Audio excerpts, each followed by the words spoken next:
Assalamualaikum warahmatullahi wabarakatuh. Nama saya Nufadilah binti Muhammad Tajuddin. Nama matrik di 2018-208-5664. Okey, pertama sekali saya akan menceritakan tentang sejarah tentang baju Melayu Cekak Musang, di mana asalnya baju Melayu tersebut. Baju Melayu Cekak Musang ni pada mula-mula sekali adalah dikhususkan untuk kaum lelaki sahaja, berbanding dengan baju Melayu Teluk Blangah, ia dikhususkan untuk kaum lelaki dan juga kaum perempuan. Dan baju Melayu Cekak Musang ni sangat popular di kalangan negeri Johor dan juga di Kepulauan Riau.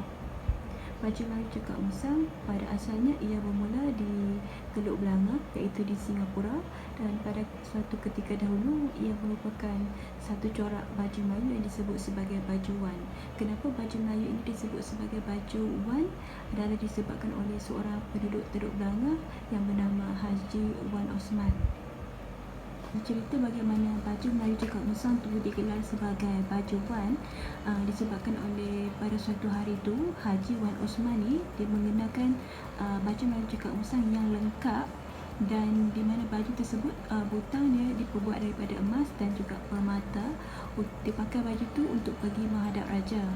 Jadi lepas saja raja terpandang dia punya aksesori baju Melayu Cekak Musang semua tu, raja terus jadi macam terpukau dan dia macam jatuh hati dengan baju Melayu Cekak Musang tu. Dan bermula pada hari itu jugalah baju Melayu Cekak Musang ni menjadi pakaian rasmi bagi anak-anak raja dan juga orang-orang besar dalam adat istiadat negeri Johor. Seterusnya ialah perbezaan yang kita dapat tengok daripada baju Melayu Cekak Musang dan juga baju Melayu Teluk Blangah. Baju Melayu Cekak Musang ni dia punya butang ada 5 butang tau. 5 butang tu maksudnya keseluruhan. So jadinya 2 dekat atas dan 3 dekat tengah ni, 2 dekat kepala.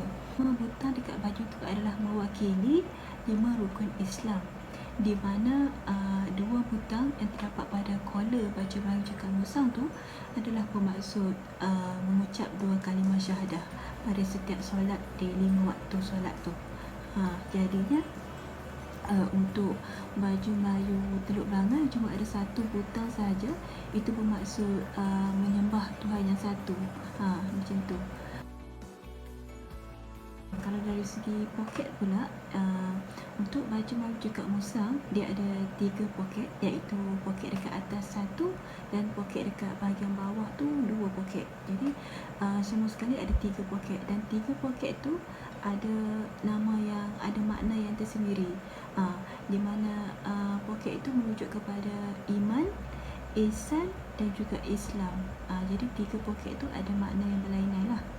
Seterusnya ada juga pandangan lain yang mengatakan baju Melayu ni sebenarnya mempunyai 7 butang, dan 7 butang tu hanya dipakai oleh golongan bangsawan je lah, golongan atasan.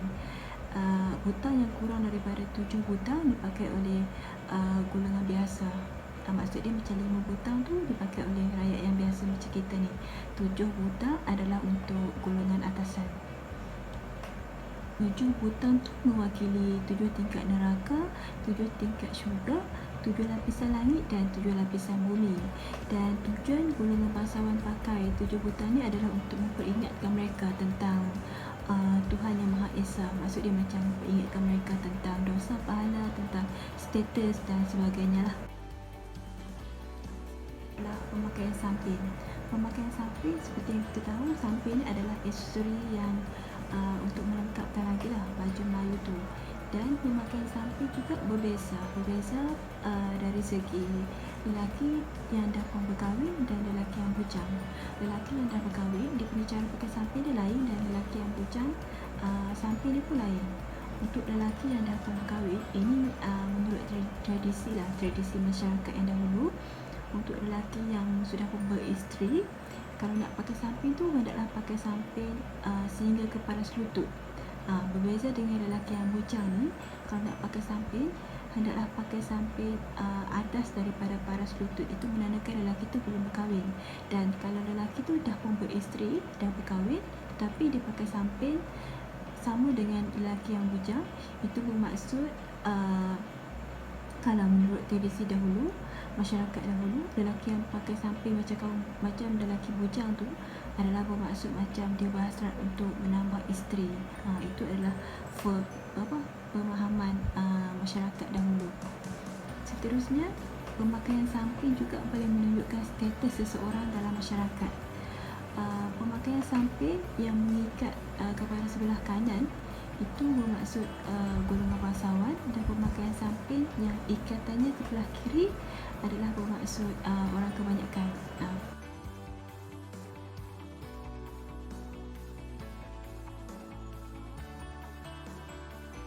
Okey, ni seluar yang dah pun kita jahit bahagian kelengkang, yang pun jahit sampai dekat bawah kaki.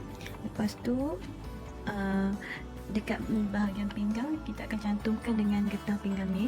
Getah pinggang ni saya punya bahagian lebar getah pinggang ni 1 inci, dan getah pinggang ni digunting sepanjang ukuran pinggang, iaitu 35 tolak dengan 5 inci. So jadi panjang getah pinggang ni adalah 30 inci.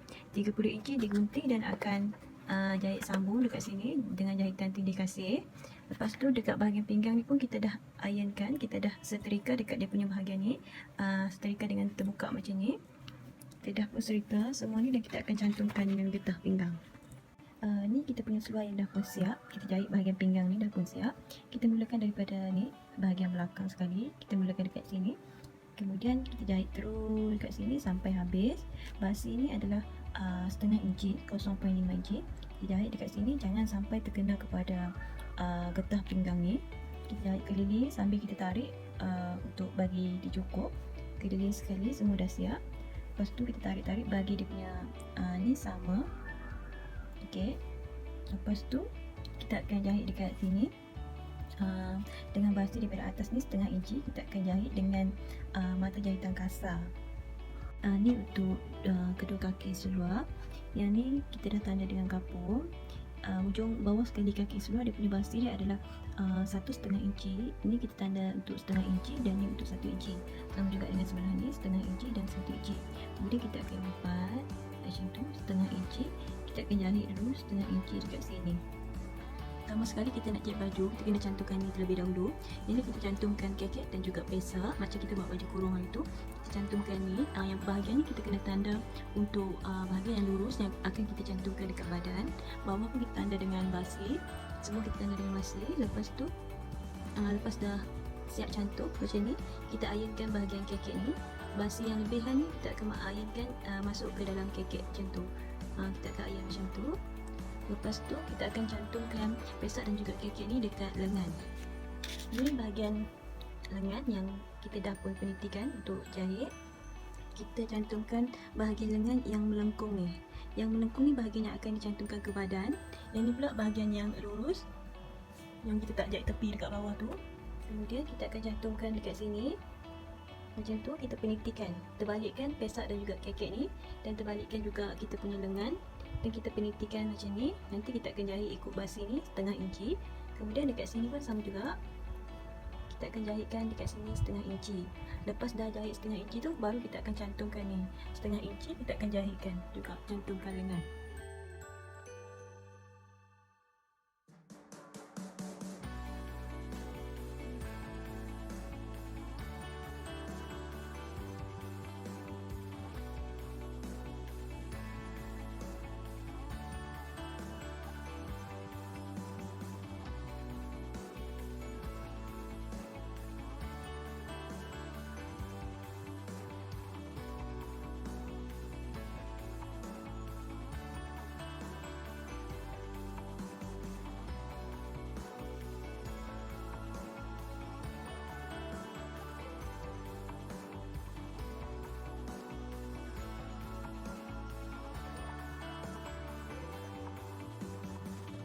Okey, ni kita punya baju yang dah kita iron, badan. Kita iron dia bagi lekat dia punya urat ni sebagai tanda. Lepas tu kita iron semua keliling. Dekat sini pun kita iron bagi dia lekat ni. Okey, iron semua. Lepas tu kita bentangkan dia memanjang macam ni. Lepas dah bentangkan memanjang macam ni, step yang ketiga kita ambil kita punya ukuran leher ni, kita snip sikit dekat bahagian yang kita dah naikkan basi ni, kita snip dekat sini. Kemudian kita letakkan kita punya pola leher ni sama garis ni, yang kita snip tu sama dengan garis yang dekat tengah-tengah kita lipat baju tadi. Okey, kita letak dekat situ, kemudian kita penitikan. Lepas dah penitikan, kita akan tandakan dengan kapur. Ikut ukuran ni, tanda dengan kapur, kemudian akan masukkan basi suku inci ke dalam. Tanda dengan kapur. Okey, ni kita punya garisan leher, pola leher. Kita tanda keliling ni dengan kapur. Ni kita dah pun tanda dengan kapur. Yang garisan luar ni kita punya ukuran pola leher. Lepas tu kita masukkan suku inci ke dalam. Suku inci, kemudian kita tanda lagi sekali dan kita gunting ikut basi suku inci tu. Ni kita punya leher. Kemudian dia jadi macam ni. Kita buka. Dapat macam ni. Lepas tu kita akan turunkan 7 inci setengah. Lepas dah turunkan 7 inci setengah, kita akan tambahkan basi sebanyak setengah inci dan setengah inci kanan dan setengah inci kiri. Kita akan garis buat penanda. Okay, seterusnya untuk kita punya ni collar ni yang kita dah pun jahit satu mata mesin, satu papan mesin tu. Lepas tu kita jahit pula dekat sini rapat dengan interfacing ni, tapi tak kena langsung interfacing tu, rapat macam tu. Lepas tu kita gunting dekat atas ni setengah inci. Kita punya basi kita gunting setengah inci keliling. Okey, dapatlah collar kita macam tu. Lepas tu dekat bahagian yang melengkung ni semua kita snipkan. Okey, snipkan sampai ujung ni bahagian melengkung ni. Kemudian kita akan terbalikkan kita punya collar. Okey, ni bahagian collar yang dah pun siap. Dah pun kita jahit keliling. Dah siap kita punya collar. Okey, lepas tu kita cantumkan lengan. Untuk cantumkan lengan, dekat bahagian garis ni, dekat bahagian tengah-tengah kita kena snipkan. Dekat lengan pun kita kena snipkan tengah-tengah. Lepas tu kita cantumkan dekat tengah-tengah ni, penitikan sampai ke hujung. Lepas tu kita mula jahit start daripada bahu, start daripada sini sampai keliling, sampai habis. Sini pula kita jahit lagi sebelah, start daripada sini juga sampai ke hujung. Ni bahagian yang telah dijahit. Jadi macam ni. Okey. Kita start daripada sini, matikan, jahit daripada sini sampai ke hujung. Penitikan sebelum jahit. Lepas tu jahit sampai ke hujung macam ni. Lepas tu sebelah lagi sama juga. Kita start daripada bahu, kita jahit sampai ke hujung. Sampai ke hujung, siaplah kita punya lengan, cantuman lengan. Ni cantuman lengan kita. Ni bahagian dalam, bahagian terbalik. Dah siap.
So untuk yang terakhir sekali adalah refleksi.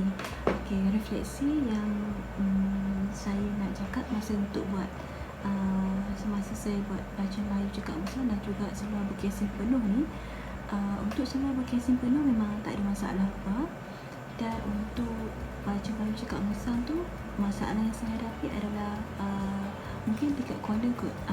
Dekat collar tu macam collar tu tak susah sangat, cuma dia macam ambil masa yang lama sikit. Dan collar tu kalau dia punya ukuran tu lari, Maksudnya macam kalau ukuran dia tu lebih panjang dengan kita punya leher, ataupun leher tu tak muat dengan collar, itu yang jadi masalah tu. Tapi alhamdulillah saya punya collar dan juga leher adalah sama panjang, ukuran dia sama dengan leher, jadi saya tak mengalami masalah apa-apa lah. Tapi banyak yang saya dengar masalah kalau untuk tukang jahit sendiri pun cakap baju Melayu ni macam susah sikit, dan saya rasa susah pun dekat collar tu je lah kot.